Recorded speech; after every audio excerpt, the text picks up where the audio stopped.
할렐루야. 지금도 살아계셔서 우리와 함께 하신 하나님을 찬양합니다.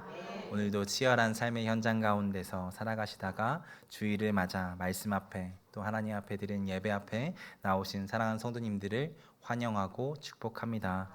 전쟁에 능하신 하나님께서 전쟁같이 치열했던 삶의 현장 가운데서도 하나님을 신뢰하며 나아가는 우리 모두의 삶을 은혜로 또 하나님이 주신 힘으로 회복하실 것을 믿습니다. 치매에 걸린 뇌과학자라는 책이 있습니다. 30년이라는 시간 동안 신경과 의사로 수많은 치매 환자를 돌보고 또 뇌과학자로서 치매를 연구해 온 데니얼 깁스 박사의 이야기이죠. 그는 뇌과학자로서 의대생들과 전공의들을 가르칠 정도로 그 분야에 나름 인정받는 사람이었습니다. 그러니까 치매에 대해서 잘 알고 있었다라는 것이죠. 게다가 신경과 전문의로서 환자들을 30년 가까이 만나며 치매라는 질병이 환자와 가족들의 삶에 어떤 영향을 미치는지, 얼마나 치명적인지 자주 목격했던 사람입니다. 그런데 어느 날 평생을 바쳐 연구하고 치료하려고 했던 그 질병이 이미 자기 뇌에 자리 잡고 있으며 자신의 뇌를 파괴하고 있다는 것을 발견하게 됩니다. 너무도 절망스러운 상황이죠.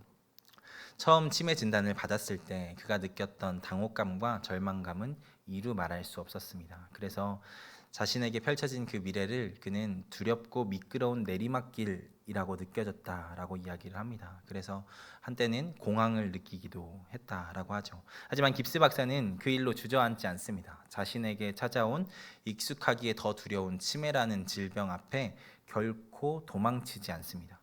그리고 자신에게 생긴 그 질병을 두려움의 대상으로 삼지 않고 자신이 평생 연구한 것의 열매를 만들어낼 기회로 삼죠. 그래서 그는 자신의 남은 인생을 치매를 치료하고 개선하고 정복하는 데 사용하기로 마음을 먹습니다. 그래서 치매 신약을 개발하는 그 임상 시험에 스스로 자원하기도 하고 또 철저한 식습관과 생활 관리를 통해 그 병의 진행을 막을 수 있다.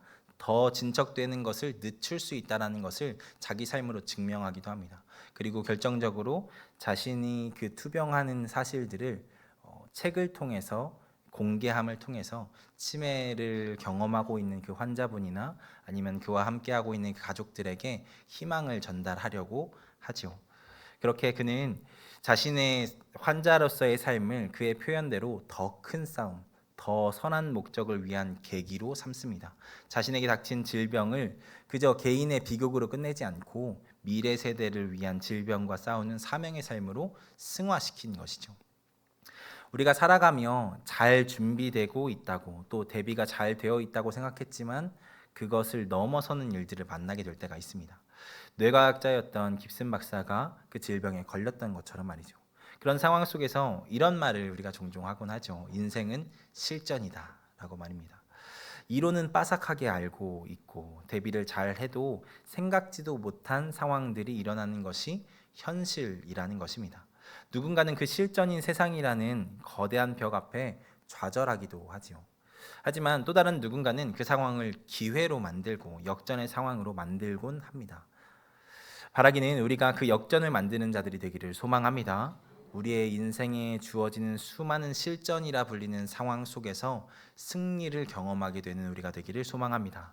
오늘 말씀을 통해 그 승리의 비결을 알게 되고 모든 상황 속에서 담대하게 나가는 우리가 되기를 주님의 이름으로 축원드립니다. 오늘 말씀은 이스라엘 민족이 경험한 좌절스러운 상황으로 시작합니다. 바로 모세의 죽음이죠.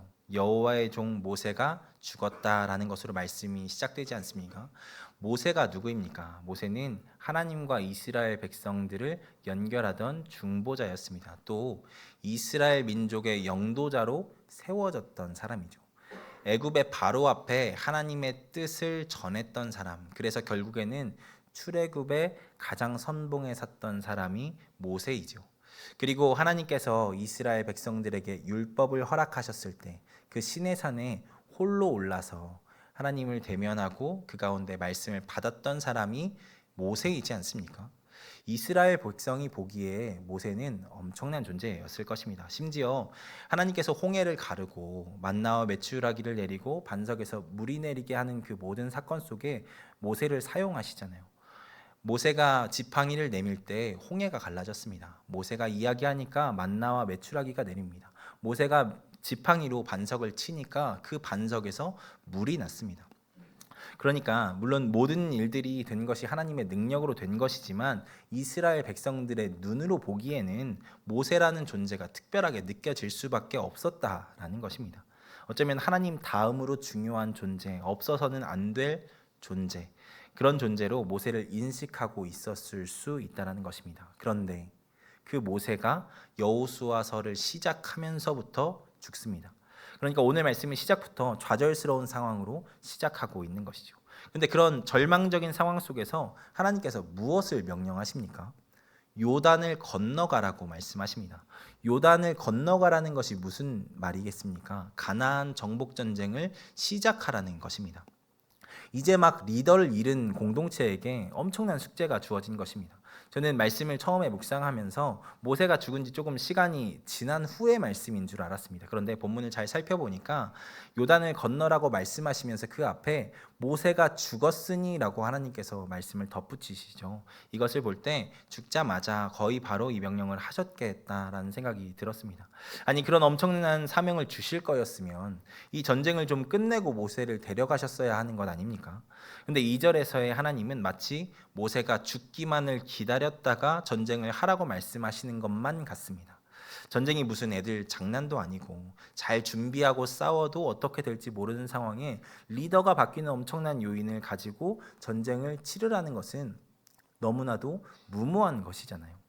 이스라엘 민족은 게다가 전투 민족이 아닙니다. 그들 스스로 이야기하는 것처럼 유목민이었죠. 양이나 염소를 치던 자들이었다라는 것입니다. 게다가 애굽에서의 시간 그것조차 못하고 종으로서의 삶을 살았던 것이 이스라엘 백성이었습니다.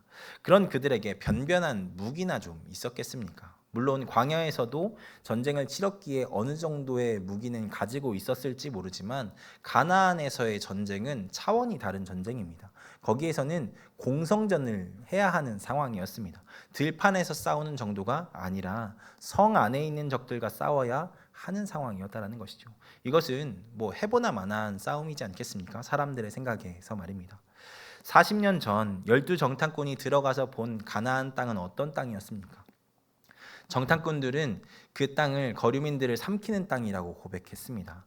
그 땅에 사는 사람들은 안악 자손과 같이 건장하고 무시무시한 사람들이었다라고 이야기를 했죠.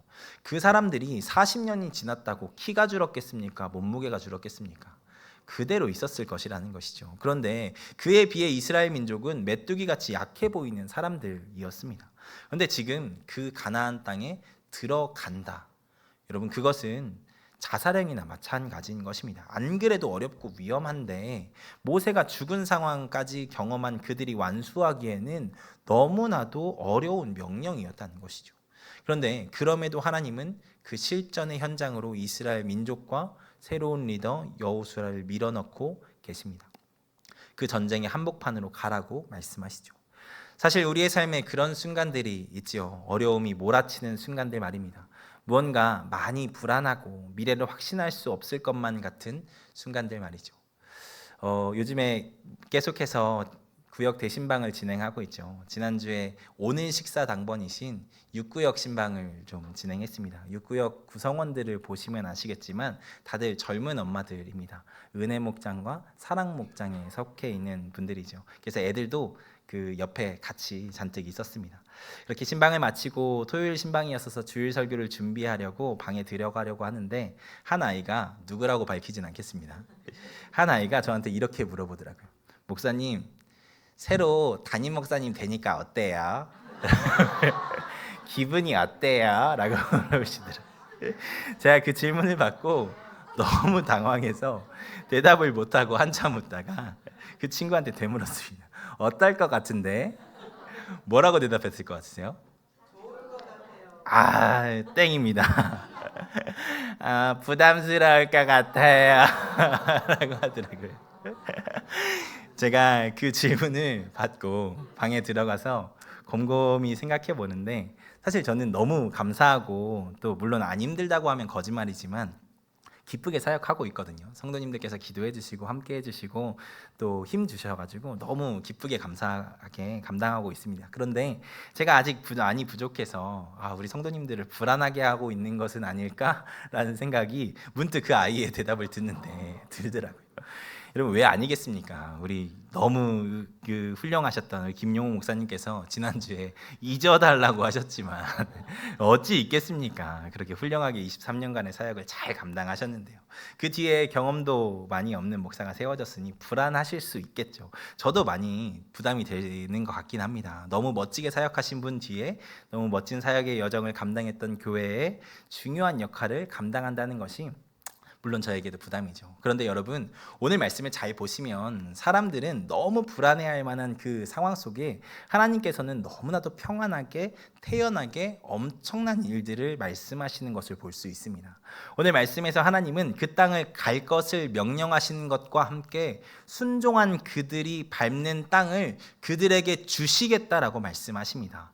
광야와 레바논 땅과 유브라데 강과 햇속 속에 온 땅과 해지는 쪽 대해까지 하나님께서 주시겠다라고 말씀하시죠. 그 큰 땅이 이스라엘 민족의 영토가 될 것이라고 미리 말씀하고 계시는 것입니다. 어떤 면에서 참 이상한 말씀이죠. 사실 전쟁은 해봐야 아는 것이지 않습니까? 싸워봐야 유브라데 강까지 갈 수 있는지 아니면 요단강도 못 건널지 알 수 있는 것이잖아요. 그런데 하나님께서는 오늘 말씀에서 이스라엘 민족의 영토를 아예 확정하듯이 이야기를 하고 계십니다. 이미 주실 땅의 범위를 지정해 놓고 계시다는 것이죠. 하나님께서 그 땅들을 이스라엘 민족들에게 주시기로 작정하셨다라는 것입니다. 하나님께서 모세와 함께 하셨던 것처럼 여호수아와 함께 하실 것이며 모세가 인도해낸 광야의 시간들과 같이 가나안 땅의 치열한 전쟁 가운데서도 하나님께서 함께 하시며 지켜주실 것이라고 말씀하시는 것입니다. 그리고 실제로 하나님은 작정하고 약속하신 것을 여호수아서 전반을 통해 이루시는 것을 보여주시죠. 여호수아서의 말씀을 끝까지 쭉 읽어보시면 종종 불순종으로 인해 패배들이 경험되어지기도 하지만 하나님께서 이스라엘 백성들로 하여금 순적하게 그 땅을 얻게 하지 않으십니까? 이것은 그들의 능력이 아니었습니다. 하나님께서 말씀하신 그 승리를 그들이 경험한 것이죠. 하나님은 오늘 말씀에서 이스라엘이 해야 할 어떤 전쟁의 방법론을 이야기하지 않으십니다. 이스라엘에게 뭘 더하라고 말씀하지 않으시죠. 무기를 만들라고 하지 않으셨습니다. 진법을 훈련하라고 하지 않으셨습니다. 전략을 연구하라고 하지 않으셨습니다. 그저 하나님께서 어떻게 하실지를 말씀하시고 계시죠. 하나님은 그저 이미 예견된 승리를 말씀하고 계십니다. 이스라엘과 여호수아는 불안해 죽겠는데 하나님은 이미 그들에게 승리를 말씀하고 계시다는 것이죠. 사랑하는 여러분, 저는 이 말씀이 이스라엘 백성들에게만 하시는 말씀이 아니라 바로 우리에게도 하시는 말씀이라고 믿습니다. 불안한 미래를 살아가는 우리 모두에게 또한 우리 교회에게 하시는 하나님의 말씀이라고 말입니다. 하나님은 이미 승리를 계획하고 계신 줄 믿습니다. 하나님이 계획하셨다면 이루지 못하실 일이 없습니다. 그래서 우리에게 이미 승리는 예견되어 있는 것입니다. 이미 우리는 승리한 자들입니다. 왜냐하면 우리 하나님께서 승리하게 하시겠다고 하셨으니까요. 사람의 눈으로 보기에는 불확실하고 불안하며 미래는 속단할 수 없는 인생을 우리가 살아가겠지만 우리 하나님께서 우리와 함께 하시기 때문에 이미 우리는 승리한 자들이라는 것입니다. 할렐루야. 사실 성경은 처음부터 끝까지 바로 그것을 이야기하고 있죠. 창세기 1장에서 우리와 세계를 창조하신 하나님께서 어떻게 혼돈과 흑암을 깨뜨리고 우리와 세상을 창조하십니까? 말씀으로 창조하지 않으십니까? 말씀하시니까 그대로 되는 것이 그 창세기 1장에서의 역사였죠. 하나님이 말씀하셨기 때문에 그 일들이 이루어졌다라는 것입니다.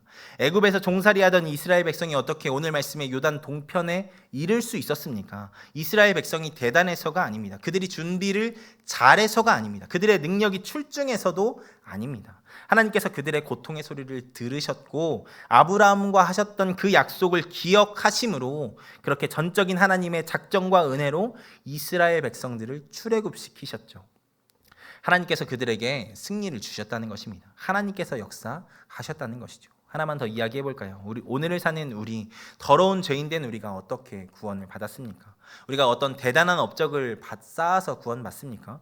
우리가 기특한 일, 칭찬받을 일을 해서 구원을 받습니까? 아니죠. 전적인 하나님의 은혜로 구원받지 않습니까? 하나님께서 작정하시고 하나님께서 일하심을 믿음으로 우리가 구원을 받는 것이잖아요.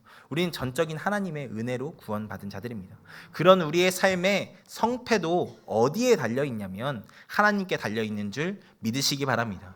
그런데 그 하나님께서 오늘 말씀에서 무엇이라고 이야기하시냐면 승리를 말씀하십니다. 그러니까 우리는 승리한 인생인 것입니다. 여러분, 그래서 하나님께서 모세의 죽음 이후에 전쟁을 명령하신 것인지도 모르겠습니다. 승리를 주시는 분이 하나님이심을 명확히 알게 하시기 위해서 말입니다. 신약 에베소서에 보면 우리에게 허락하시는 구원을 말씀하시며 이렇게 말씀하시죠. 그 은혜에 의하여 믿음으로 말미암아 구원을 받았나니 이것은 너희에게서 난 것이 아니요 하나님의 선물이라. 행위에서 난 것이 아니니 이는 누구든지 자랑하지 못하게 하려 함이라. 말씀하지 않으십니까? 우리의 구원, 우리의 승리는 결코 우리에게서 나지 않고 오직 하나님께서만 나는 것을 이렇게 말씀하시는 것입니다. 우리의 승리는 하나님께만 있음을 믿으시기 바랍니다. 우리가 잘나서 얻는 것 아니고 우리가 못나서 못 얻을 것도 아닙니다. 그것은 하나님께서 하시면 얻게 되는 것인 줄 믿습니다. 그런데 하나님께서 승리하게 하시겠다고 말씀하셨습니다. 그러면 승리한 줄 믿으시기 바랍니다. 하나님께서 지금까지 우리의 인생을 잘 인도하여 주셨던 것처럼 우리의 어떤 불안한 미래가 앞에 있다 할지라도 하나님께서 좋은 길 인도하시고 승리하게 하실 것을 믿습니다. 우리 교회 지금까지 너무 좋은 교회로 잘 세워 오셨지만 앞으로도 잘 세워 가실 것을 믿습니다. 승리를 말씀하셨으니까 승리하게 하실 것을 믿습니다. 그렇게 믿는 자의 삶을 언제나 눈동자와 같이 살피시고 도우시는 하나님께서 가장 좋은 것, 승리의 삶을 예비해 놓으신 것을 믿으며 바라기는 그 승리를 믿고 담대하게 살아가는 우리가 되기를 소망합니다. 여러분, 그러기 위해서 우리가 놓치지 않아야 할 것이 있습니다. 그것은 모든 순간 승리를 주시는 하나님을 신뢰하고 그분의 말씀에 순종해야 한다라는 것입니다. 오늘 말씀에서 하나님은 여호수아서에서 이렇게 말씀하십니다. 7절과 8절의 말씀입니다. 이 말씀 같이 읽겠습니다. 오직 강하고 극히 담대하여 나의 종 모세가 내게 명령한 그 율법을 다 지켜 행하고 우로나 좌로나 치우치지 말라. 그리하면 어디로 가든지 형통하리니 이 율법책을 내 입에서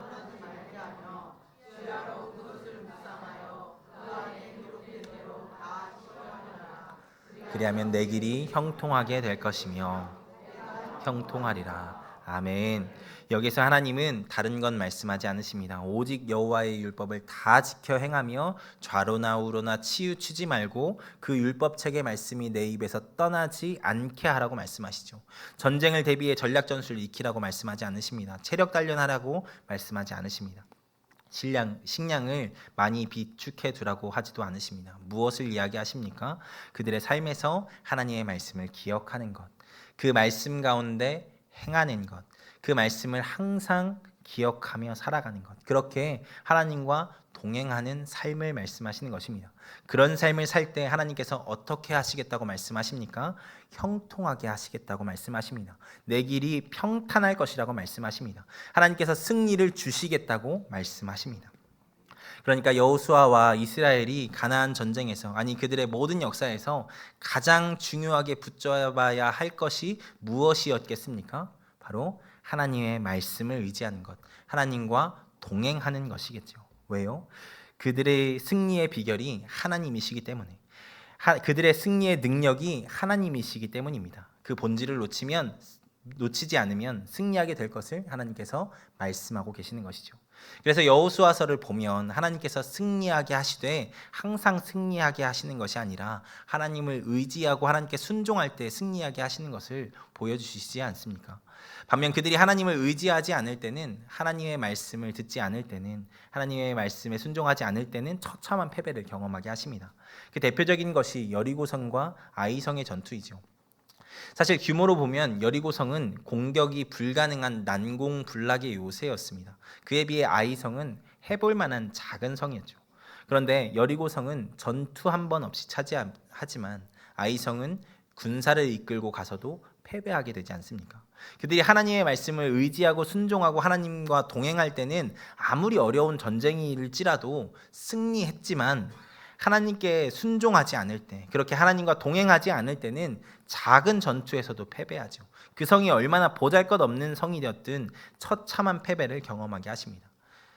결국 하나님의 백성의 성패가 어디에 있음을 말씀은 이야기를 하는 것입니까? 하나님의 말씀을 듣고 하나님의 뜻에 순종함, 그렇게 하나님과 동행하는 삶에 있음을 말씀해 주고 있는 것입니다. 사랑하는 여러분, 우리의 승리는 우리의 힘에 있지 않습니다. 우리가 가진 어떤 무기에 있지도 않습니다. 우리가 열심히 모아둔 돈에 있지도 않습니다. 혹은 우리가 지금까지 맺어온 인맥에 있는 것도 아니죠. 우리의 능력은 우리를 사랑하시는 하나님께 있음을 믿으시기 바랍니다. 그 하나님을 의지할 때 우리에게 승리가 있습니다. 광야에서 거렁뱅이와 같은 삶을 40년이나 살아온 떠돌이 유목민이 가나안 땅, 그 거민들의 땅을 어떻게 차지했습니까? 하나님의 말씀에 순종할 때, 그 하나님과 동행할 때 하나님께서 그 땅을 허락한 줄 믿으시기 바랍니다. 기드온이 어떻게 300명밖에 되지 않는 군사로 미디안의 13만이 넘는 대군을 물리칠 수 있었습니까? 열심히 모아도 3만 2천 명밖에 되지 않았던 그 보잘것없는 이스라엘 민족의 군대를 의지하지 않고 그것도 많다 하시며, 그래서 그들을 다 돌려보내고 300명만 남기게 하신 하나님의 말씀에 순종했기 때문에 하나님께서 그들에게 승리를 허락하신 것입니다. 어떻게 다윗이 당시로서는 전쟁에 나가지 않아도 될 정도로 어렸던 그 다윗이 키가 6규빗이 넘는 3m에 달하는 거대한 신장을 가진 골리앗을 상대로 승리할 수 있었습니까? 그가 사울의 칼을 가지고 나갔기 때문이 아닙니다. 번쩍이는 갑옷을 입었기 때문도 아닙니다. 혹은 많은 군사가 그 뒤에 있었기 때문도 아니죠. 다윗이 골리앗이 모독하던 하나님의 이름으로 나갈 때 하나님께서 그와 함께 하시고 그에게 승리를 주셨다는 것을 여러분 기억하시기 바랍니다. 하나님은 하나님을 의지하며 그 하나님의 말씀에 순종하는 자의 삶을 지키시고 도우십니다. 그렇게 하나님과 동행하는 삶을 사는 자들에게 승리를 허락하시죠. 하나님의 말씀만이 우리를 살리실 것을 믿고 그 말씀을 사모하며 나아갈 때 하나님께서 우리에게 살 길과 나아갈 길을 보여주실 것입니다. 그리고 우리가 그 가운데 주신 하나님의 음성에 순종하며 나갈 때 하나님께서 예비해 놓으신 승리를 맛보게 될 것입니다. 그러니까 사랑하는 여러분, 우리의 삶의 현장에서 하나님을 신뢰하고 더욱 의지하는 여러분 되시기를 축복합니다. 여러분, 하나님 신뢰한다는 것이 무엇이겠습니까? 기도한다는 것입니다. 우리의 모든 상황을 하나님께 아뢰고 하나님께서 도와주시기를 간구하는 삶을 산다는 것입니다. 그리고 우리의 삶의 주인이신 그 하나님의 말씀, 그 살아있는 하나님의 말씀인 그 성경을 읽고 묵상하고 우리 마음 가운데 새기며 나아간다라는 것입니다. 그렇게 하나님과 동행하는 삶을 사는 자에게 하나님께서 승리를 허락하십니다. 한 치 앞도 볼 수 없는 우리의 삶이지만 전능하신 하나님, 만왕의 왕이신 하나님께서, 전쟁에 능하신 하나님께서 그렇게 그분을 의지하는 자에게 하나님께서 주시는 큰 승리를 맛보게 하실 것을 믿습니다. 하나님께서 우리와 함께 하시면 어떤 상황이든 어떤 여건이든 역전의 역사가 일어나는 줄 믿으시기 바랍니다. 하나님께서 함께 하시기에 이미 우리는 승리한 것입니다. 하나님께서 반드시 그렇게 하게 하실 것이기 때문입니다. 바라기는 우리가 그렇게 하나님의 승리를 기대하며 우리 삶 가운데 하나님의 말씀에 순종하며 나아가는 우리가 되기를 소망합니다. 그리하여서 우리 가운데 허락하시는 하나님의 놀라운 승리를 날마다 맛보며 나아가는 우리 예바다 교회와 우리 사랑하는 모든 성도님들 되기를 주님의 이름으로 축원드립니다. 기도하겠습니다. 전능하신 하나님 감사합니다. 우리에게 귀한 여호수아의 말씀을 통하여서 하나님께서 우리에게 승리를 예비해 놓으셨음을 말씀을 통하여 확인케 하심 감사합니다. 하나님, 우리가 하나님의 말씀을 의지하고 하나님을 의지하며 동행하며 살아갈 때 하나님께서 우리에게 그 예비된 승리를 허락하실 것을 믿사오니 날마다 주님과 동행하며 살아가는 귀한 자들 될 수 있도록 주님 붙잡아 주시옵소서. 또한 그렇게 살아가는 간 찾아오는 여러 가지 어려움 가운데 하나님, 우리가 뒤로 물러가 숨지 않고 하나님께서 주시는 힘과 능력으로 하나님 담대하게 승리하며 나아가는 우리가 될 수 있도록 주님께서 붙잡아 주시옵소서. 그런 놀라운 복과 승리와 역전을 경험하며 살아가는 우리 사랑하는 모든 에바다 선교교회 성도님들과 함께 예배드린 모든 예배자들 되기를 소망합니다. 하나님께서 그렇게 역사하여 주시옵소서. 감사합니다. 사랑합니다. 예수 그리스도의 이름으로 기도하였습니다. 아멘.